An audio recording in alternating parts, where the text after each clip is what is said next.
Hi, Jay Zacharias, founder of TriathlonExperts.com. Today I want to talk to you about a really important subject, and that's how to avoid panicking in the swim.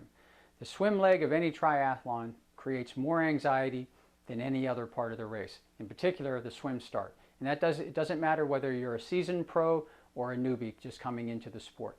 The swim start is just something that's unusual to a triathlon. We rarely ever get a chance to go out and swim with hundreds or even thousands of our closest friends all swimming around us and bumping into us and doing all those kinds of things. So it's very easy to kind of get overwhelmed by just even thinking about that out there, getting in the water and experiencing that whole process. So what I want to do today is really go through what I would say are 5 key things to reducing the level of anxiety, and more importantly, keeping you away from getting into that flight or fight kind of mode, that panic mode that can just ruin your whole race out there. And I hate to see that.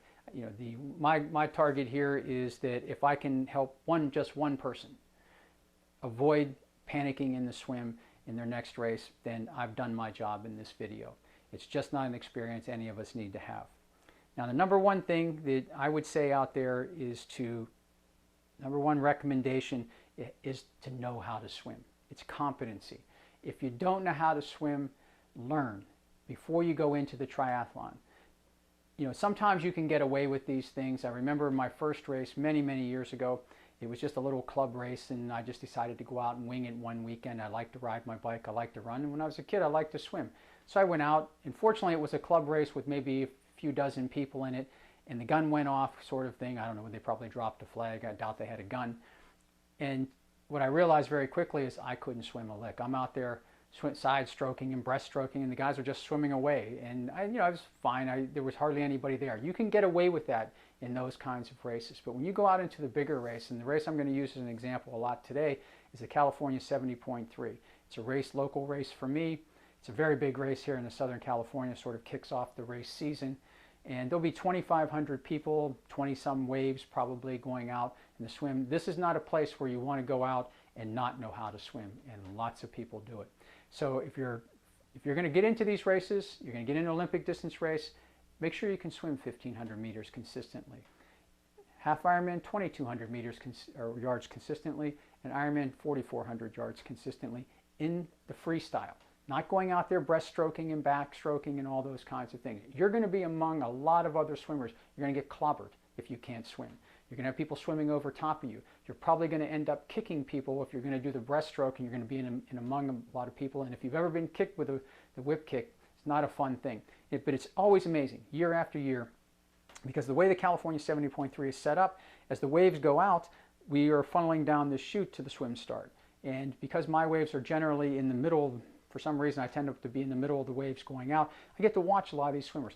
Every wave that goes out, short of the pros going out, has people on the back who haven't a clue how to swim. From 100 yards, 50 yards into the swim, they're already backstroking, they're breaststroking, and they're going to get clobbered out there. And besides that, it's going to be a really long day. And so it's really important that you know how to swim. I don't want to belabor this anymore, but do your best, and keep in mind that just being able to cover that distance doesn't always get it done either, because now all of a sudden you're going to introduce all these people around you. You're going to have current out there that you didn't have when you were swimming in the swimming pool. You're not going to be able to swim straight because there's no lane lines out there, so you're going to cover more distance. There's going to be waves possibly if it's like an open water or ocean swim. In California we have that. As you get closer to the turnaround, the open end gets closer to the open end of the harbor, the waves pick up. Now all of a sudden you can't see as easily. You just don't lift your head and look straight ahead and know where you're going. You have to look up above waves and do that kind of stuff. So make sure you're comfortable covering that distance and maybe a little bit more, and you'll have a much better day out there on race day. Enough said about learning how to swim. Second is knowing the course. Very important. Again, I'm going to use the California race, because the California race is a little bit unusual as far as courses. We swim in Oceanside Harbor. Instead of going out in a rectangle or doing a triangle that you're going to go out, you kind of go out and you do this sort of dog leg, and it drifts what you find is it drifts out towards the mouth of the harbor. So what happens to a lot of people is they're swimming out here and they're sort of trying to swim straight and do that stuff, but they find that they're not staying on the course. It's very easy to drift off of that course. Besides the fact now, particularly we've changed the time when we turn the clocks back, that unless it's a cloudy morning, you're swimming straight back into the sun. You need to understand those. That's why it's important to learn the course. Have a strategy. Are you going to, if you're going to be swimming back in the sun, can you sight off of the shore? Because you could look up and you can't see a thing. So you have to be really careful how you do that. And have you practiced with keeping your head up a little bit more to figure out where you are? That little blink up, that they teach, a lot of coaches teach, where you kind of look up to where the water level's here and then get into your stroke kind of thing. That doesn't work very well when you start getting waves out there. You have to be able to see where you're going.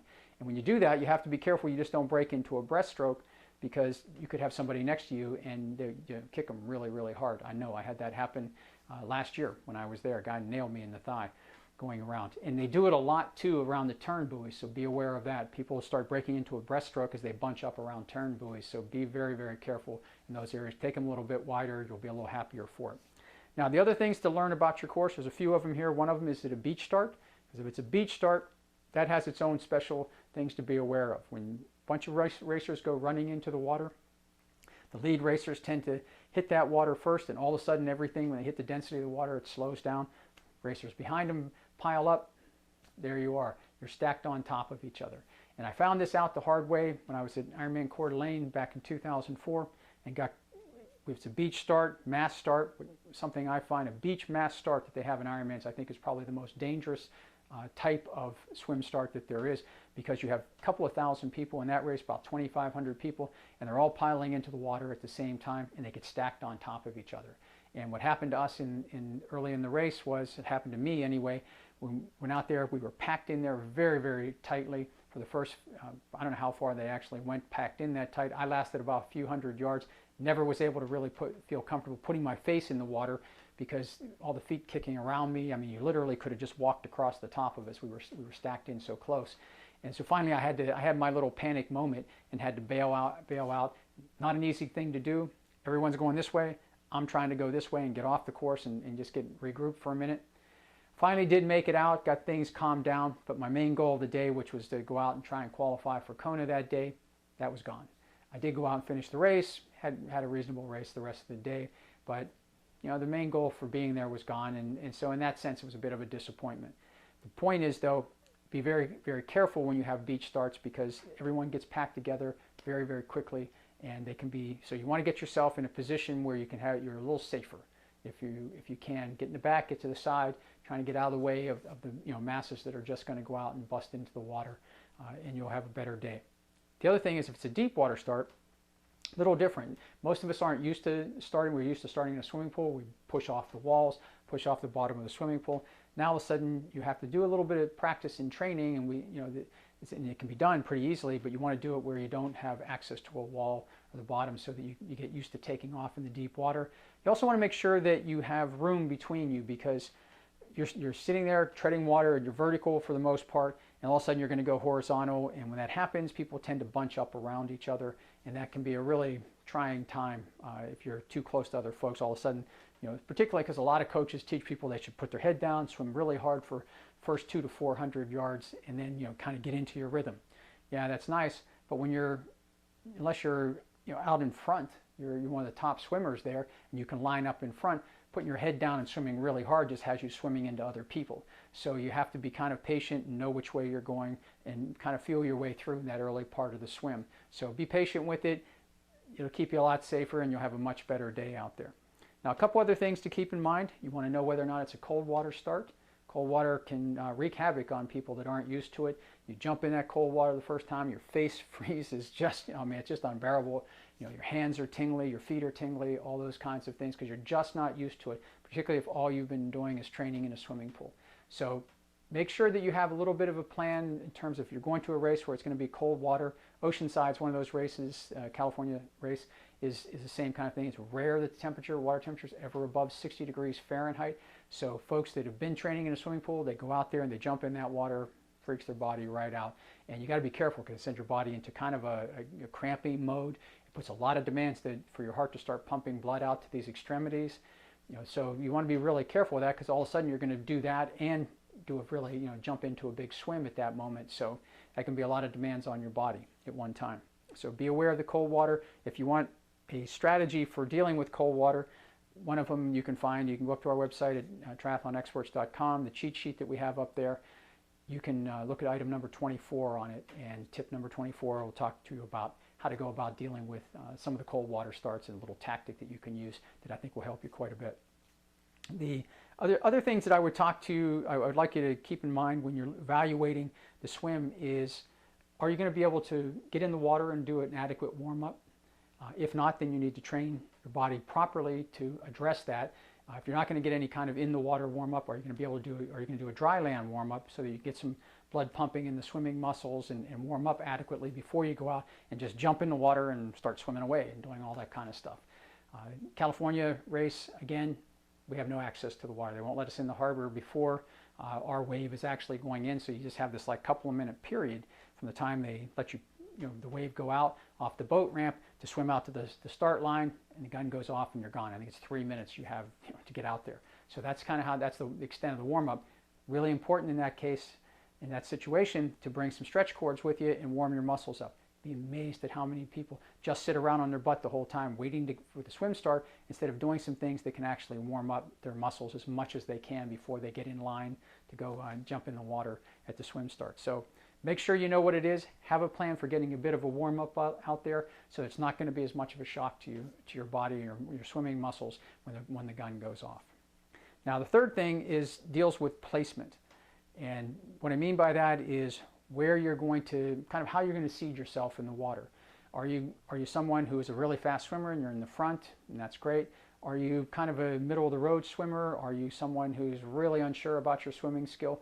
If you are, get to the back, maybe to the outside. If it's a wave swim like the California, getting to the back of it's not going to do you a lot of good, because the swimming waves coming up behind are going to clobber you. They're going to swim right over top of you.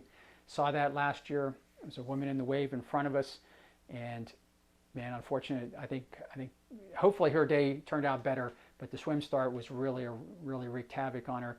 She lined up near the buoy line, went out in the wave in front of us, and within probably 200 yards or so, the guys from the fast swimmers from our wave had run right over top of her. And the last thing I saw was she was going sideways just as fast as she possibly could.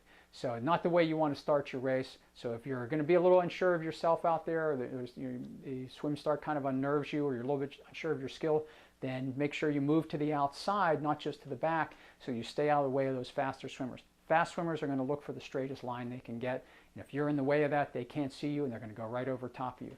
They may hurt you in the process. You may hurt them kicking them. Hard to say. But all I know is that there's going to be some people out there that are going to be unhappy as a result of that process. So make sure where you seed yourself. The other thing that I've seen a few races that you want to be a little just aware of, and I've actually seen it where these kind of little groups go off the front of the wave and go out and wait for each other. And I've seen it more with women. I don't know if they've been coached to do this or not. Doesn't really matter.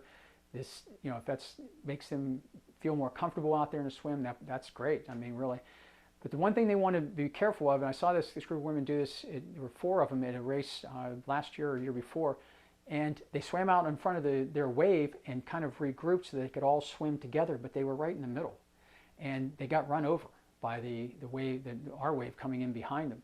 And that's really a bad idea. If they're going to do that kind of stuff, you're going to swim together and you're more comfortable that way, great, move to the outside. When you have 3 or 4 bodies all packed together like that, you're just a bigger target.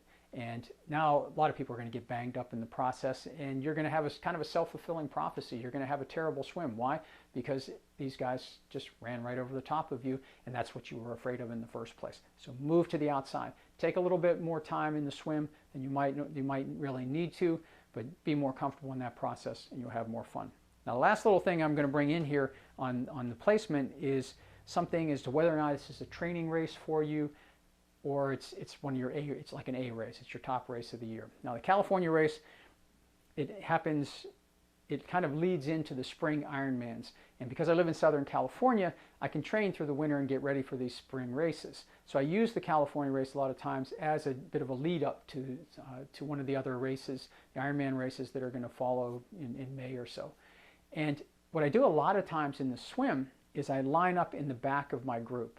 I get in the back of my wave because it's an opportunity for me to practice swimming through all the bodies, to navigate my way around swimmers, to see them, to spot them, to start getting myself a little bit more comfortable with doing that, so that when I get to the Ironman, it's just a chance to practice. So when I get to the Ironman with the mass start, it's not brand new to me that year. Because I know there I'm going to have to navigate around bodies and make my way through packs of swimmers and so on. So it's just a good chance to do that. So if this is really more of a training day, or you have a chance at a local race that's a little smaller, you can do that. Might want to give it a try. Sit in the back of it, swim your way through. It'll give you a little bit of practice. As long as you don't care about whether or not it's going to be your personal best time or something like that, then it's a good way to use it as a training race out there. Now the fifth thing on there, and I think is a really important one to do, not just for swimming, but for anything that might be a problem area for you in a race. But we're going to use it in swimming, and that's visualization. Just your mental skills in the sense of visualize what the swim start's going to be like for you, so that you can practice it in your mind being a good swim start. You want to see yourself swimming smoothly. You want to see yourself navigating through the bodies and breathing deeply and being calm. Work those things in there. It's a very, very good way to use visualization to overcome and manage the anxiety that you can have during a swim. You want to make sure that when you get out there that you've actually practiced and rehearsed this in your mind, and it's not going to be a surprise to you. You've practiced it over and over. Very easy to do. Start weeks or months ahead of time. Take a couple of minutes a day and just see yourself kind of get in a calm place, quiet place, and calm your mind as much as you can, and just see yourself moving through that. Visualize that process over and over again, so that you're much more calm when you come out there on race day and it feels like you've actually done this before. It's a great way to do it. You can do it in other areas also that it might be areas that are problem areas, like you got a flat tire and how do you change it or something. It's a great way to use visualization in triathlon. It's not like you're going to go out there and visualize the entire swim in an Ironman. I mean, for being out there for an hour, hour and a half, whatever it's going to be for you, you're not going to sit there in a quiet place and visualize an hour and a half swim. But you can visualize for 5 minutes what the swim start's going to be like, and see yourself doing it successfully over and over again, and being in control of that process. And I believe what you'll find is that you'll have a much better race out there. So take a look, go over these five recommendations, incorporate them into your training and your daily workout and your race plan in particular, and I think what you'll find is you'll have a much better race out there on race day. Take care.